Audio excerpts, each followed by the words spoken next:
여러분 안녕하세요. 정말 굳은 날씨인데도 이렇게 참석하신 우리 모든 성도님들 위해 하나님께서 풍성히 베풀어 주시는 은혜가 함께하기를 간절히 기원합니다. 또한 우리 방송으로 함께하고 계신 우리 모든 하늘 가족 여러분들에게도 하나님께서 베풀어 주시는 사랑이 또 함께 느껴지게 되기를 간절히 기원합니다.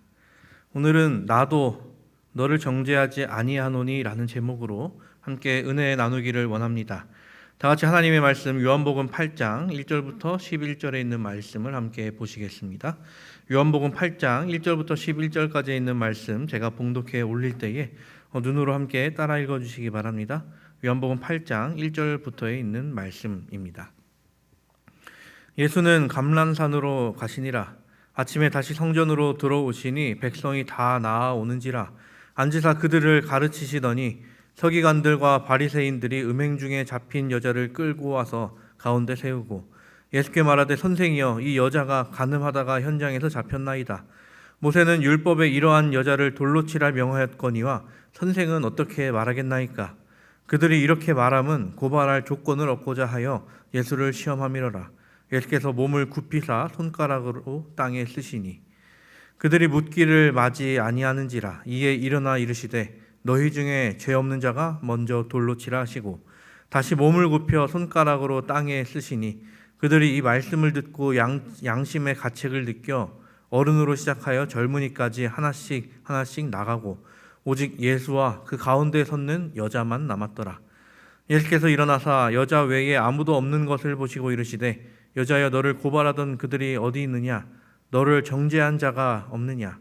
대답하여 주여 없나이다. 예수께서 이르시되 나도 너를 정죄하지 아니하노니 가서 다시는 죄를 범하지 말라 하시니라. 아멘.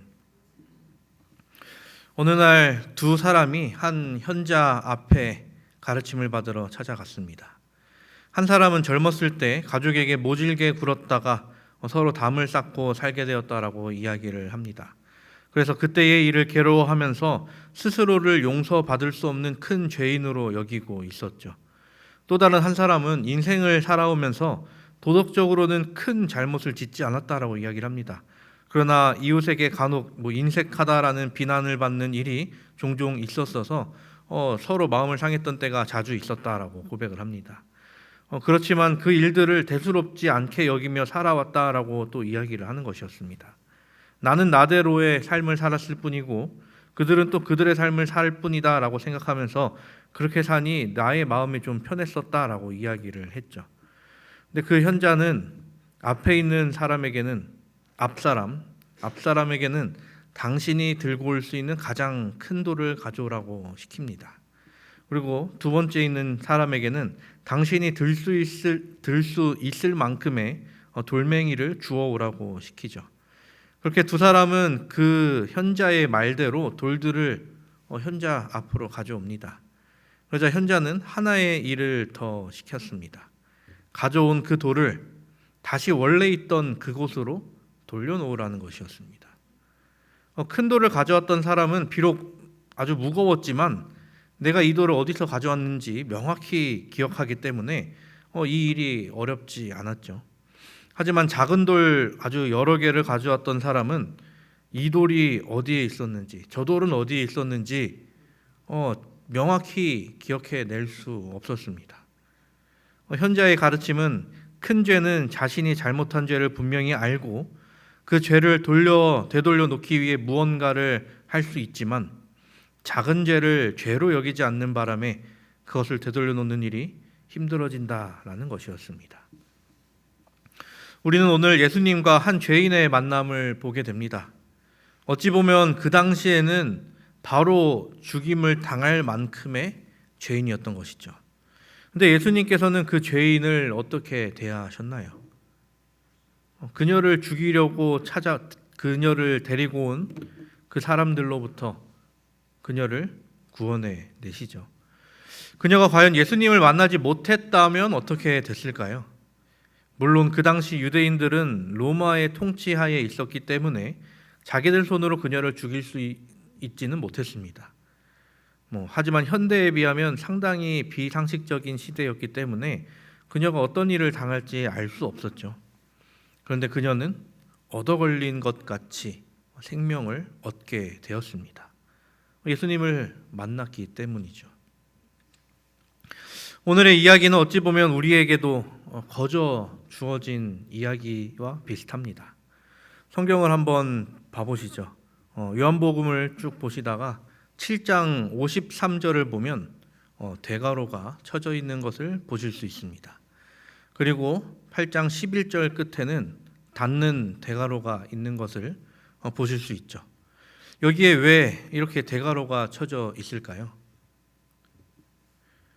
이 성경을 기록할 때 여러 가지 기호들이 사용되는데 이렇게 대가로가 사용되는 부분은 이 이야기가 어떤 사본에는 있고 어떤 사본에는 없기 때문이었습니다.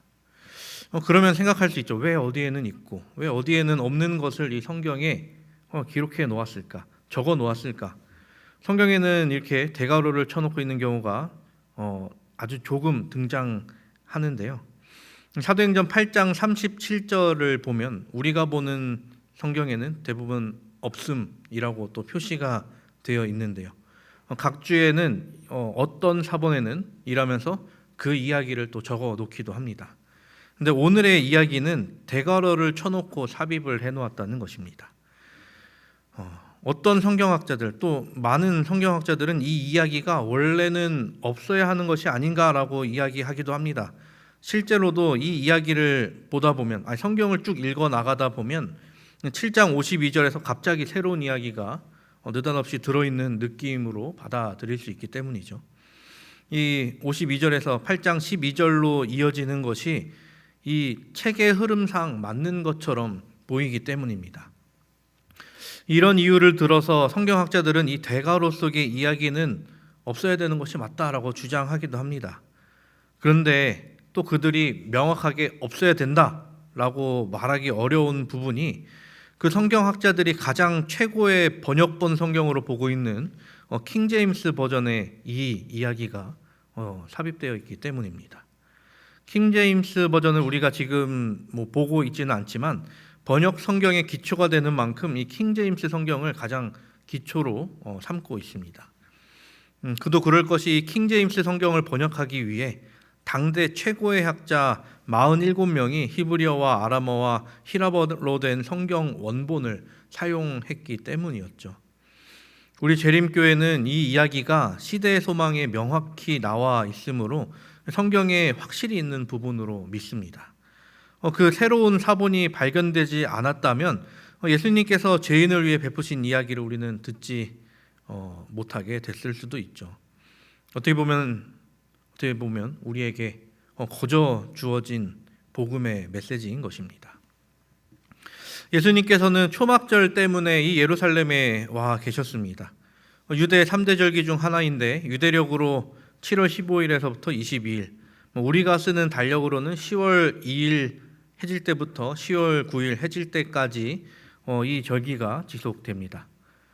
때가 때인 만큼 추수를 감사하는 기간이 되기도 합니다. 안식일부터 안식일까지의 기간인 이 초막절이기에 많은 사람이 성전이 있는 예루살렘으로 모이게 되었죠. 거기에 예수님도 함께 계셨습니다. 그렇게 성전에 와 계신 예수님 앞으로 또 사람들이 모여들고 거기에 그 많은 사람들이 모여있는 그곳에 한 여인을 끌고 예수님 앞에 나타납니다. 이 여인에 대해서 성경은 음행 중에 잡힌 여자라고 기록을 하죠. 그들이 왜 예수님 앞에 이 여인을 데려왔는가? 그 이유에 대해서 오늘 본문 6절에 이렇게 설명하고 있죠. 그들이 이렇게 말함은 고발할 조건을 얻고자 하여 예수를 시험함이러라. 예수님께서는 그들이 몰려올 때부터, 오기 전부터 이미 그들의 마음을 읽었고 그들의 품성과 이 생애의 어떠함을 아셨습니다. 소위 이야기하는 정의의 수호자라는 이들이 예수님을 해야 할 함정을 만들기 위해 이 여인을 죄지을 때까지 기다렸다가 잡아왔던 것이죠. 이들의 행동과 질문에 대해 예수님께서는 바로 응대를 하지 않으시고 한 행동을 하시게 되죠.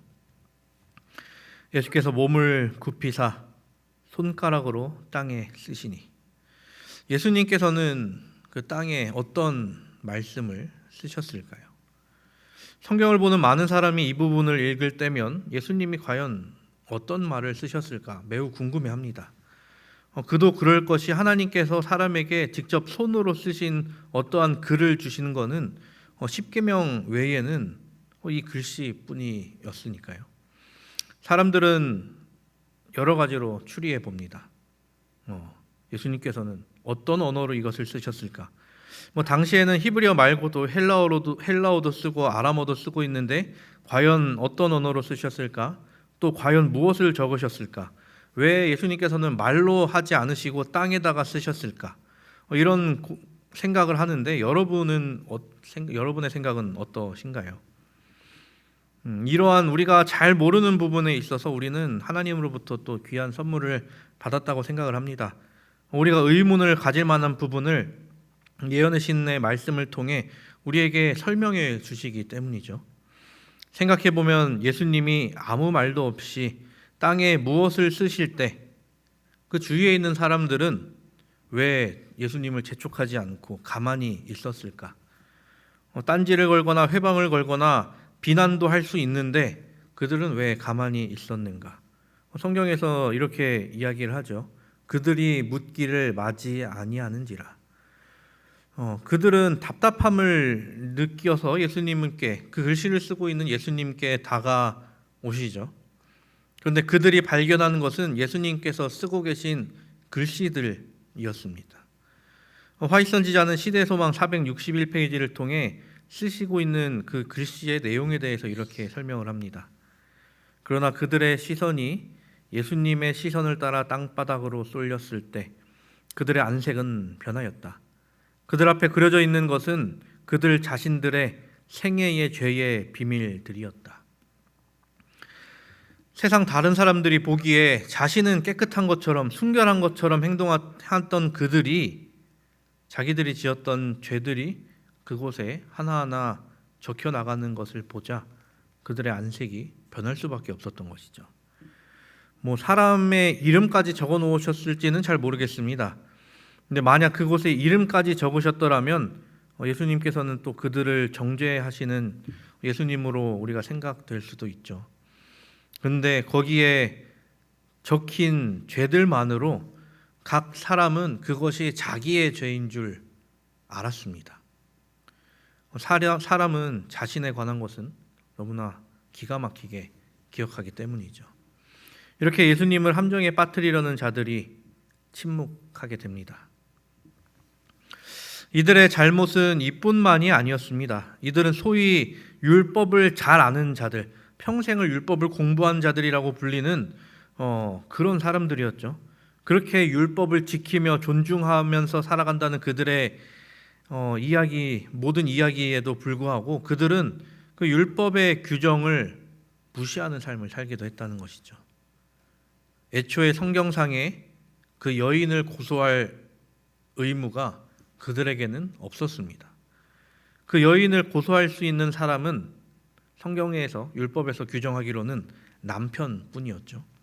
그런데 그녀를 잡아온 사람들은 그녀의 남편이 아니었습니다. 이뿐만이 아니었습니다. 처벌받아야 할 대상은 그 여인뿐만이 아니라 같이 범죄를 저지른 그 상대방도 똑같이 처벌을 받아야 했는데 그들이 데려온 사람은 그 여인 한 사람뿐이었죠. 고소자들의 행동은 말 그대로 율법을 무시해버리는 행동이었습니다. 또 돌로 쳐 죽이는 형벌을 집행할 때에는 그 사건의 증인들이 먼저 돌을 던지도록 율법에 명시되어 있습니다. 율법을 사랑한다고 이야기하는 자들, 율법이 자신들의 모든 것인 것처럼 이야기하는 그들이 이 내용에 대해서 모르지 않았을 것입니다. 하지만 그들은 이 율법이 중요했던 것이 아니라 예수님을 어떻게 하면 고소할 수 있을지, 어떻게 하면 흠을 낼 수 있을까만 생각했기 때문에 이러한 행동을 보였던 것이죠. 그러한 그들에게 예수님은 이렇게 말씀하십니다. 이에 일어나 이르시되 너희 중에 죄 없는 자가 먼저 돌로 치라 하시고, 이 말을 하신 뒤 다시 몸을 굽히셔서 땅에 글을 쓰십니다. 이렇게 예수님께서는 모세를 통해 주어진 율법을 범하시지 않으셨을 뿐 아니라 당시 유대인을 통치하고 있던 로마의 법도 어기지 않으셨습니다. 이렇게 예수님을 고소하여 죽음에 이르게 하려는 그들의 계획은 물거품이 되어버리고 말죠. 우리는 이 부분에서 한 가지를 더 생각해 볼 수 있습니다. 예수님께서 땅에 쓰신 것이 그들의 죄라고 했을 때 그 죄들 말이죠. 예수님께서는 가늠하다 붙잡혀온 여인의 죄만 용서하신 것이었을까? 그렇지 않을 것입니다. 말씀 앞부분에 작은 돌 여러 개와 큰 돌 하나의 이야기를 드렸었습니다. 거기서 더 생각해 볼 수 있는 부분은 작은 돌을 잔뜩 모으면 큰 돌처럼 커져 버린다는 것이죠. 죄는 죄 또한 그러합니다. 큰 죄를 하나 지은 것, 작은 죄를 아주 많이 저지른 것이 그 모든 것이 예수님 앞에서는 그저 똑같은 죄인이었습니다. 근데 예수님께서 누구는 용서해 주시고 누구는 용서하지 않으셨을까요? 그렇지 않으셨을 것입니다. 그러므로 예수님께서는 그들의 죄를 땅에 쓰셨죠. 땅바닥에 쓰인 글씨는 누군가가 밟고 지나가거나 바람이 불면 사라질 글씨인 것이죠. 그렇게 예수님께서 그들이 회개하고 뉘우친다면 예수님도 그들의 죄를 용서하실 것이었습니다. 그런 의도로 예수님께서는 말로 하지 않으시고 종이에 쓰지 아니하시고 누군가가 보기 힘든 조금 있으면 없어져 버릴 땅바닥에 쓰셨으리라 생각됩니다. 하지만 그들은 자신들의 죄가 쓰이는 것만을 보고 회개하는 것을 선택하지 않았습니다. 거룩함을 가장하던 그들의 의복은 완전히 발가벗겨진 채 완전하신 무한히 순결하신 분 앞에서 자신 스스로가 자기를 정죄하고 서 있었죠. 거기서 예수님께서 너는 이랬지, 당신은 그랬지라고 말씀하신다면 누구보다 창피를 당할 대상이 자기임을 깨닫고 그들이 했던 행동은 자신의 죄를 고백하고 그분 앞에 엎드리는 것이 아니라 그저 그 자리를 회피하는 도망치는 일 뿐이었습니다. 9절에 이야기하죠. 그들이 이 말씀을 듣고 양심의 가책을 느껴 어른으로 시작하여 젊은이까지 하나씩 나가고 오직 예수와 그 가운데 섰는 여자만 남았더라. 이 여인과 그곳을 떠난 사람들의 차이는 무엇이었을까요? 그것은 자신이 죄인임을 인정했느냐, 그리고 이 죄를 해결하기 위해 누구에게 가야 하는지 알고 있느냐였습니다. 어떤 사람은 바닥에 쓰인 글씨만을 보고 도망가는 것을 선택했죠. 하지만 누군가는 모두가 다 떠나는 그 상황에서도 예수님 앞에 남아 있는 것을 택했습니다. 자기는 떳떳하다던 사람들은 죄인처럼 도망간 데에 반해 가장 수치를 받고 있던 사람은 예수님 앞에 서 있게 되었습니다. 그녀가 단지 예수님께 감사합니다라고 인사하기 위해 그곳에 서 있었을까요? 아닙니다. 자신의 처지를 가장 잘 이해해 주실 분, 자신의 죄가를 용서해 주실 분께 남아 있었던 것이죠. 한 의과 대학 강의실이었습니다. 한 교수가 들어와 강의를 듣기 위해 앉아있던 학생들에게 물었습니다. 의사로서 환자에게 대하여 가장 중요한 일이 무엇이라고 생각하나? 좋은 의사가 되려면 무엇이 필요하다고 생각하나? 어떤 학생은 수술 실력이라고 대답하기도 했고, 어떤 학생은 처방을 잘해야 한다고도 이야기를 했습니다. 어떤 학생은 방대한 의료 지식, 어떤 학생은 사람들에게 잘 설명해 주는 것도 환자들에게 필요한 것이다라고 이야기를 했습니다. 그들의 이야기를 다 들은 후에 교수는 이렇게 이야기합니다. 의사가 환자에게 해야 할 가장 중요한 것은 진단이다. 의사가 환자를 정확하게 진단하지 못하면 엉뚱한 처방을 내릴 수도 있고, 아무리 좋은 말로 설명해줘도 진단이 잘못되면 잘못된 이야기를 해줄 수 있죠. 수술한다고 들어갔을 때 잘못된 수술이 이루어질 수도 있습니다. 결국 그게 환자의 병을 못 고치게 될 수도 있기 때문이죠. 이것은 비단 의사들만의 일은 아닐 것입니다. 우리의 삶 속에서 나 자신을 진단하는 일이 무엇보다도 중요할 것입니다. 내가 죄인임을 깨닫느냐, 깨닫지 못하느냐에 따라서 내가 예수님이 필요할 수도 필요하지 않을 수도 있게 되기 때문이죠. 내가 죄인이 아닌데 어떻게 예수님이 필요할 수 있겠습니까? 내가 죄인임을 부인한다고 내가 가진 죄들이 없어질까요? 아닙니다. 그런데 세상의 사람들은 나는 지은 죄가 없다는 듯이 살아갑니다. 그리고 예수님이 필요 없다라고 생각하면서 살아가죠. 그렇게 그 사람들은 더 많은 돌멩이들을 쌓아가고 또 쌓아가는 그 상황 속에서 자신은 큰 죄는 짓지 않았기에 나는 죄인이 아니다 라며 살아갑니다. 그런데 죄인이 아니라는 그들은 왜 죄에 싹신 사망을 그 죄값으로 받고 살아갑니까? 사형수가 사형 날짜를 모른다고 사형수가 아닌 것이 아니죠. 언젠가 그가 사형을 받을 것입니다. 물론 우리나라는 사형 제도가 거의 폐지되었기 때문에 형 집행이 아주 오랫동안 이루어지지 않았습니다. 하지만 이 세상엔 아직도 사형이 집행되는 나라들이 있죠. 옆 나라 일본만 봐도 그러합니다. 그런데 그런 사형받을 만한 죄는 짓지 않았다고 나는 죄인이 아닌 것인가? 아닙니다. 우리 모두 죄인이죠. 우리가 죄인임을 인정하지 않고 살아간다면 예수님으로부터 도망간 그들과 크게 다르지 않을 것입니다. 그런데 우리가 우리의 죄를 인정하고 주님 앞에 내려놓는다면 우리의 주님께서는 우리를 외면하지 않으십니다. 예수님은 이렇게 이야기하시죠. 나도 너를 정죄하지 아니하노니 가서 다시는 죄를 범하지 말라 하시니라. 예수님을 통해 죄사함을 받은 그 여인의 삶은 완전히 새로운 삶이 되었습니다. 순결과 평화의 생애, 하나님께서 봉사하기 위하여 바쳐진 새 생애의 시작이 되었죠. 예수님께서는 이 전까지 아주 많은 기적을 베푸셨습니다. 물을 포도즙으로 변화시키신 기적, 수많은 무리를 먹이시는 기적, 그리고 아픈 자들을 고쳐내시는 기적을 보이셨습니다. 그런데 예수님께서는 이번에 보이셨던 기적은 한 사람을 완전히 변화시키는 기적, 어찌 보면 다른 기적들보다 더 큰 기적이었습니다. 예수님께서 이전에 보이셨던 오병이어의 기적을 통해서 몇 명의 사람이 변화되었나요? 예수님을 그들은 다 떠나갔죠. 그런데 예수님께서 보이신 이 기적을 통해서 예수님께서는 한 사람을 영적으로 살려내시는 기적을 보이셨습니다.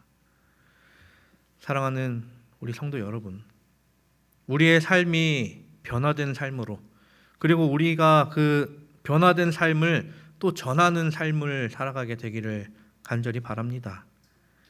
예수 그리스도의 제자된 우리의 사명이 영혼을 구원하기 위함이죠.